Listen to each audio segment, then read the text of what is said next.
Hello everybody and welcome on into baseball right here on youtube.com/ShaunosaurusRex. My name is Sean. Every day 6 p.m. Pacific time you can catch a fresh game of baseball. Today is an off day for the Seattle Mariners as we wrapped up the season yesterday and we are getting prepared for the playoffs, which will start tomorrow. Today we have something a little bit different. We are going to find out who wins the chase for the final two National League wild card spots. Let me pull up my notes here, please. Okay, here is what's happening.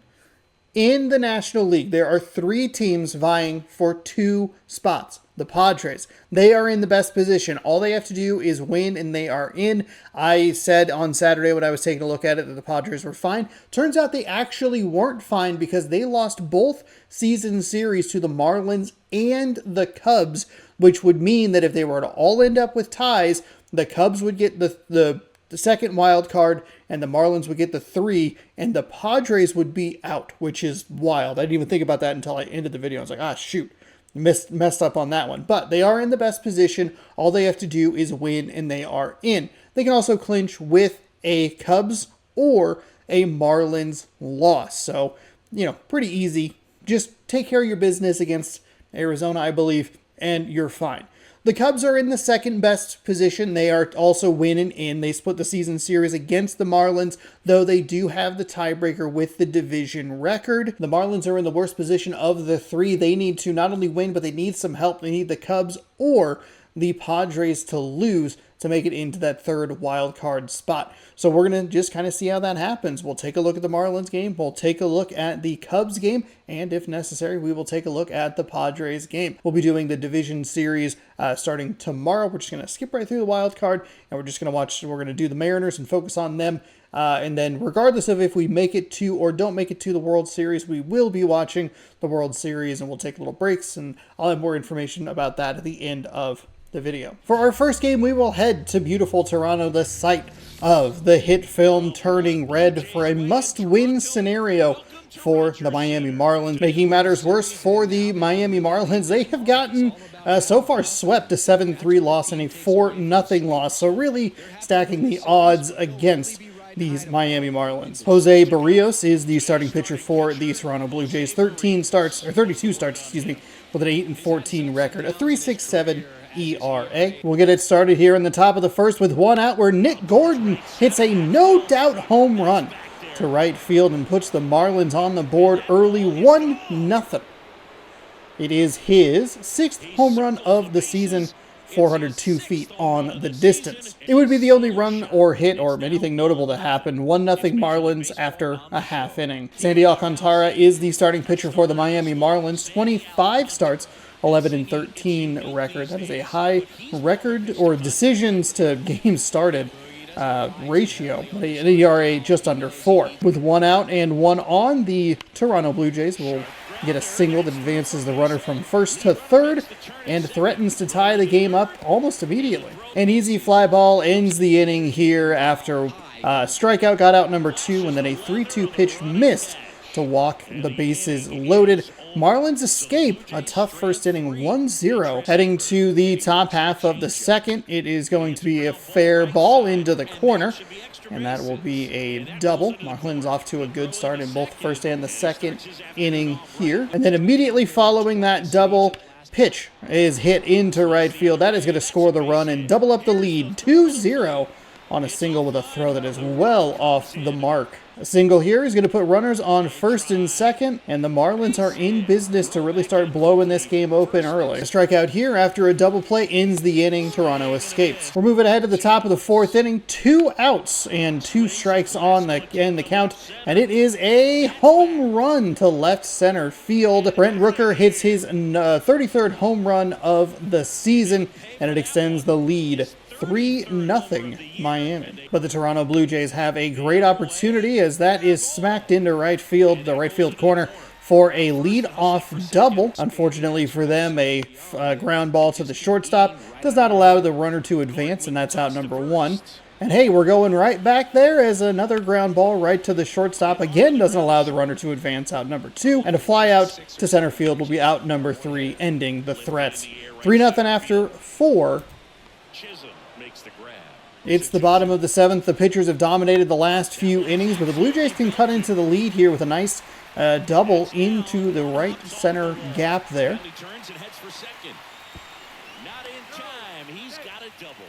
And then a single up the middle here will put runners on first and third, but no send home for the Blue Jays, even though the throw well offline. We'll get a little pop out here to left field. That'll be out number 2, and no send home again for the Blue Jays. And we're going right back to left field as a lazy fly ball is out number 3, ending the threat. It's 3-0 here in the top of the 8th inning. And we look at home run number 3 from the Miami Marlins. It is Bethancourt, his 17th of the season, pushes the lead out 4-0. 1-2 pitch here is going to hit Chisholm, and that's going to be important because, well, it was a 1-2 count, and it's going to bring up the man who already has a home run back in the first inning. It's Nick Gordon. We take a look at that replay. The beautiful swing to help get his team on the board and put them in a position to get into the playoffs. And what's he going to do? Oh, that's right. He's going to go right back to right field for the 2-run blast. It will blow this game open at 6-0. And this is going to be a positive that this game is 6-0 while the footage looks like this, because unfortunately, after this, I forgot that I was recording the footage. So at the sometime during this 8th inning here, the screen goes into screensaver mode and looks like this. We don't miss a whole lot. We missed the bottom of the 8th where Toronto scores the first run on what should have been a double play, and then the Marlins put on one more. Thankfully, the game was kind of out of reach for the most part at 6-0, and the final score would end up being 7-1. And there you have it. The Miami Marlins win this game 7-1. You can take a look at the notable players there. Nick Gordon, your player of the game. He had a couple of home runs and some RBI. Sandy Alcantara gets the win. Jose Barrios gets the loss. And the Miami Marlins do what they need to do. They win this game and put all the pressure on the Cubs. Speaking of the Chicago Cubs, let's head to Chicago, where we find the Cubs in a must-win scenario in Game 3 of the series against the Reds. In the opposite of what the Miami Marlins had, the Chicago Cubs have not actually lost a game in this series, winning 12-2 and 7-3, so on the brink of a series sweep and getting into the playoffs. Kyle Hendricks on the mound today for the Chicago Cubs. 32 starts, 13-11 record, 98.1 innings with that 3.36 ERA. The Reds are going to get off to a good start with a slicing single out to left field, and they're going to go right back to left field. Same or a very similar type of hit. It's going to put 2 on with nobody out. So the Reds looking to strike first. 2-2 count, 2 on, nobody out. It's going to be a pop up to center field. That'll be out number 1. The Reds try the left side again here, but the shortstop is in the way, and it's a nice double play to end the top of the first inning. Andrew Abbott is the starter for the Cincinnati Reds. A bit of a high ERA at 5.35 in his 32 starts. He is 8-17, 168.1 innings pitched. And that one hit to first.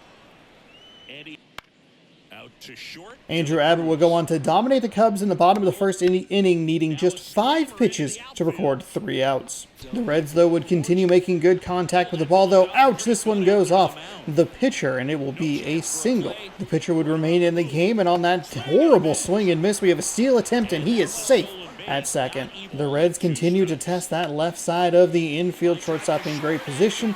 It is an out, I guess, on the fly. A little tricky to tell with some of these camera angles. Runner obviously cannot advance. A ground out here to first base allows the runner to advance to third. A nice throw off his back, and the pitcher covers effectively, especially considering he got hit off that leg earlier in this inning. 2 outs, runner on third. The pitch is swung on and missed, ending the threat of the Reds in the top of the second. Cubs start the bottom of the second inning on a positive note with a 4-pitch walk. 1-2 count, 1 on, nobody out. A slicing ball hit to right, drops in front of the right fielder. Runner holds at second, so 2 on, nobody out for the Cubs. Still nobody out with 2 on. Another little slicer. This time it's going to go into center field, bounce in front of the center fielder. Runner will come in from second to score. 1-0 Chicago.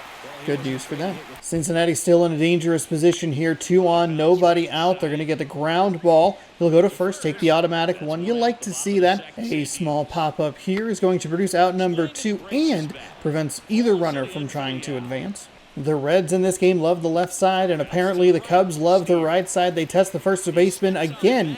He makes the play and neutralizes the threat. 1-0. Go ahead and take a wild guess as to where this ball from the Reds is going to get hit. If you guess the shortstop on the left side, you would be correct. It is out number 1. And we can play the guessing game again here. And this time it still goes to the left, but this time it's the third baseman out 2.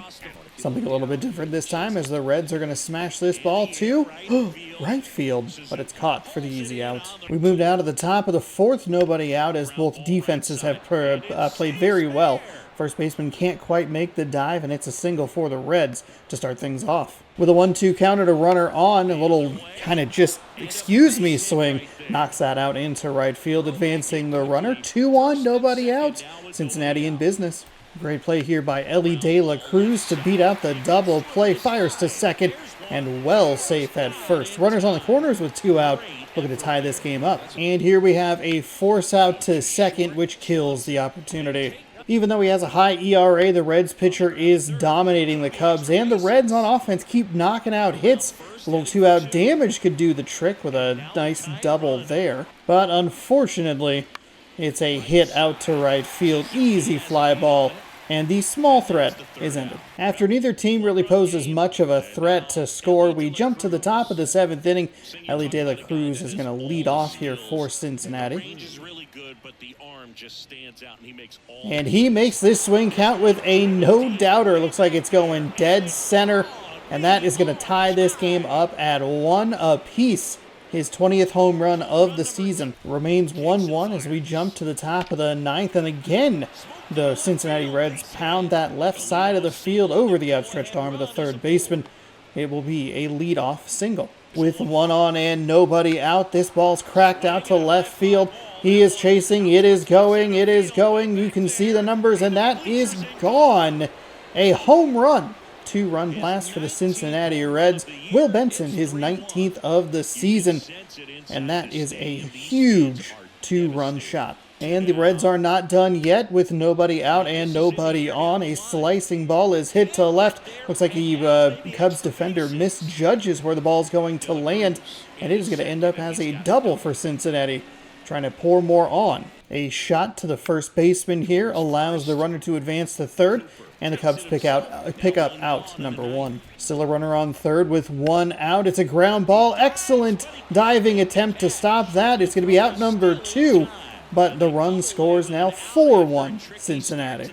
2 outs in the top of the 9th, and the Reds will not stop crushing the baseball. This one's going to the right field corner, and it will be a double. And the Reds aren't done just yet as this one is cracked into center field. The runner is going to try for home. The throw is heading to the plate. It's a little offline, though kind of the correct side there. It is 5-1 Reds. 2 outs and 1 on, but the Reds aren't done just yet. A little bloop shot will flare out to right field. Puts 2 on with 2 outs. After a pitching change, the Cubs finally get what they need, and they get the bleeding to stop. They give up 4 in the top of the 9th, and they need a big rally if they want to make the playoffs. Alexis Diaz would come in to close things down, though technically not a closing situation. It would be 1, 2, and 3 strikeouts to end the game. 5-1 is your final here. Ellie De La Cruz is your player of the game. Lucas Sims picks up the win, and Miguel Castro gets the loss. With that victory, the Cincinnati Reds eliminate the Chicago Cubs and give the third wildcard spot to the Miami Marlins, who are able to get what they need to get done, a win over Toronto and a loss from Chicago. And the Padres, they didn't have to worry about the game that they played because they were in as long as one of those 2 teams lost. So there you have it. There is your chase for the NL wildcard. Hopefully you enjoyed this style of video. If you did, you can subscribe right over here. You can give this video a thumbs up if you did. You can compliment me down in the comment section below if you'd like. You can watch more baseball right here, and you can check out this morning's video up here. I will be back tomorrow, 6 p.m. Pacific time. We're going to skip right through the wild card games, and we're going to jump right into the divisional round. We will have Mariners versus question mark, and that will be at 6 p.m. starting on Tuesday, and we'll do a game every day until until that series is done, we'll take a day off. We will jump into the championship series. Win or loss in that division series, we'll look at the ALCS, and then that series will run through until it is completed. One day off, and then we will get the World Series again. Win or lose, whether we are in it or not, we will be watching the World Series every day, 6 p.m. Pacific time, right here on the channel. And a little teaser, we'll have some off-season content for you. I'll have some off-season content for you after the season is done. Again, as a reminder, subscribe, playlist, video, because I do that and then I talk way too much. Thanks again for watching. Hopefully you enjoyed, and we'll see you tomorrow for Mariners versus ? Goodbye, good night, good sports. Thanks for watching.